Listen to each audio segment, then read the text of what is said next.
Okay, great. Thank you, Duncan. So, and again, welcome everyone to this meeting. So this is a following up meeting from the Cosmoglobe kickoff meeting that took place almost a year ago. So I'm happy to see that many of you joined you then and are also coming now, and there's also new people coming this time. It wasn't around last, so because of this, I'll just start by giving a very brief introduction to Cosmoglobe for people who hasn't heard about Cosmoglobe before. The main idea of Cosmoglobe is basically to integrate the world's best data from radio to sub-millimeter wavelengths into a single model through global analysis. And this might seem like an ambitious goal, so it's worth noting that this builds on very well established and tested at this point technology. So Commander, the computer code that we are doing this joint global analysis on, has been developed throughout Planck and the Beyond Planck projects, and as will be shown later today, it worked very well. And this allows us to add data either as time ordered or as sky map, so it's flexible. Of course, if we can add time ordered data, that is better, because then that opens up new parameter space to do estimates of those parameters that are naturally in time domain. Also, it's worth stressing that this is a global community effort, and lots of people have joined the effort. We hope it will more of you will join us, and as will be clear from the presentations today, I mean, this is mainly driven by young scientists, which is very, very nice. And then we have an open science philosophy with a strong focus on collaboration, and all our codes and results will be open and so forth. And of course, exactly what Cosmoglobe will end up being depends on all of us. This is work in progress that's going on right now.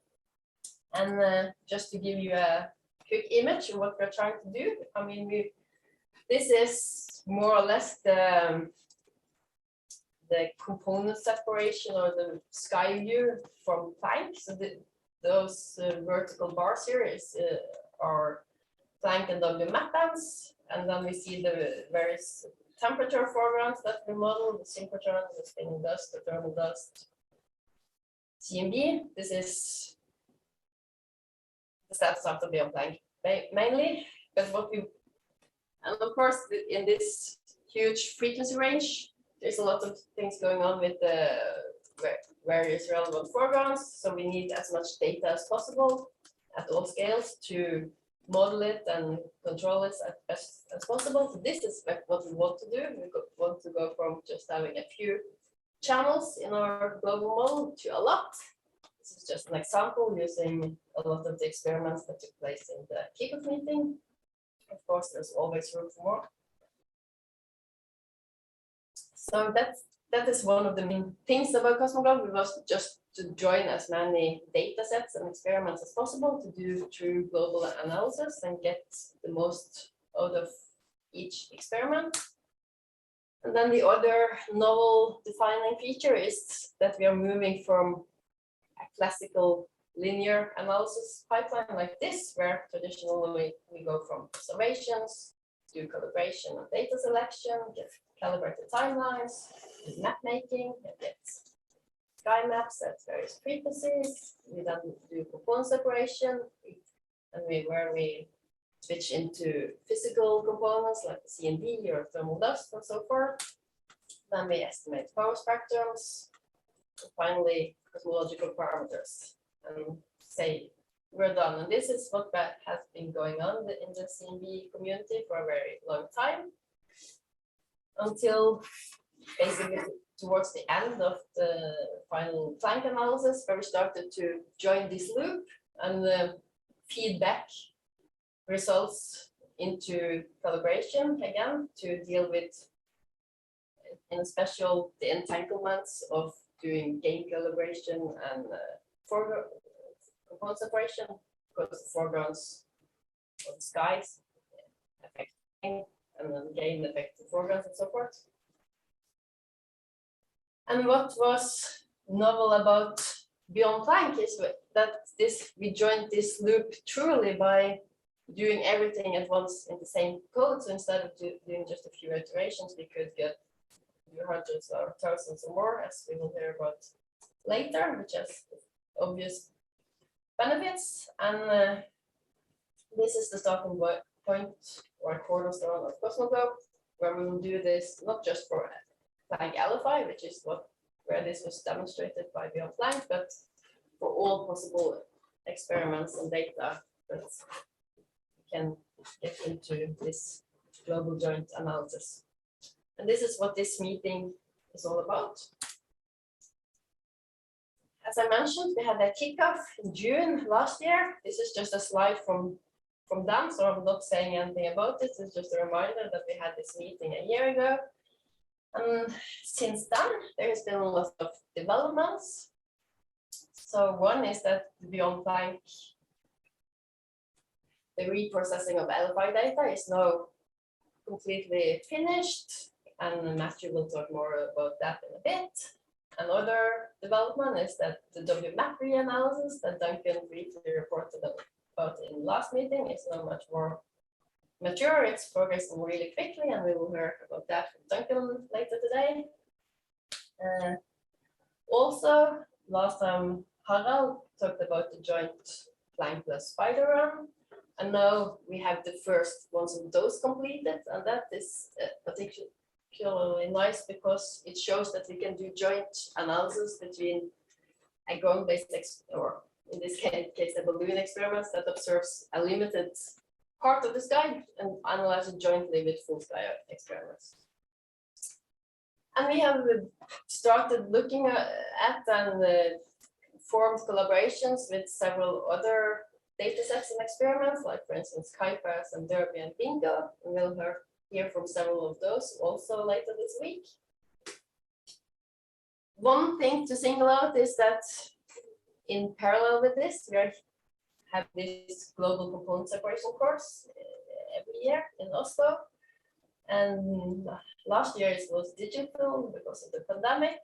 And it took place in October with around 30 participants or so. And this actually is leading to a joint paper between the participants on command simulations and validation. So that is very nice, and a nice example on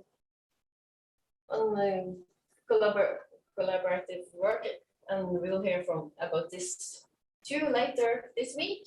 And I just want to remind you that this meeting is going on every year. This year it will start on August 22nd in Oslo. This time we will open for physical travel to Oslo, so we hope to see many of you there. We will also probably have a digital backup for those who prefer to join digitally, but there will be more information about this meeting in our later this week, and also in our website cosmoglobe.uio.no. That is now up and running, so it's still actively being developed.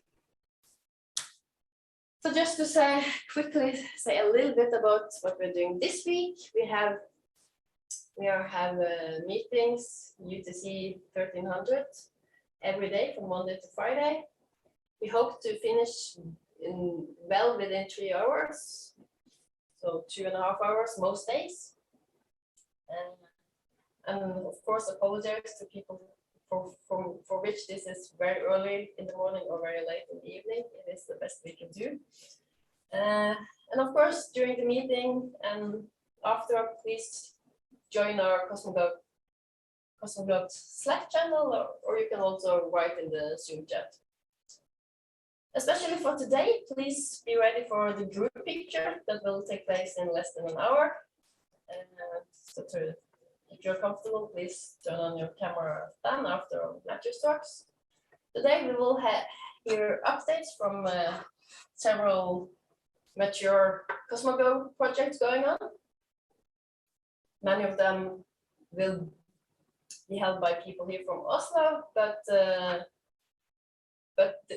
as mentioned, there is lots of more people involved in Cosmoglobe now, so I think that when we have our next meeting in a year, probably, there will be a much broader participation in these presentations.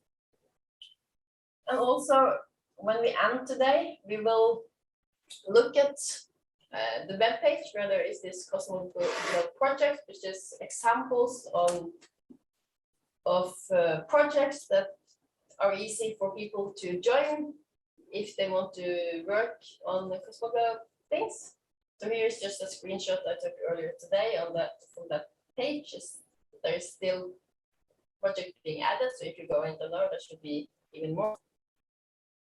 So we'll get back to those later today, and of course we will keep the lines open after the meeting for people who wants to hang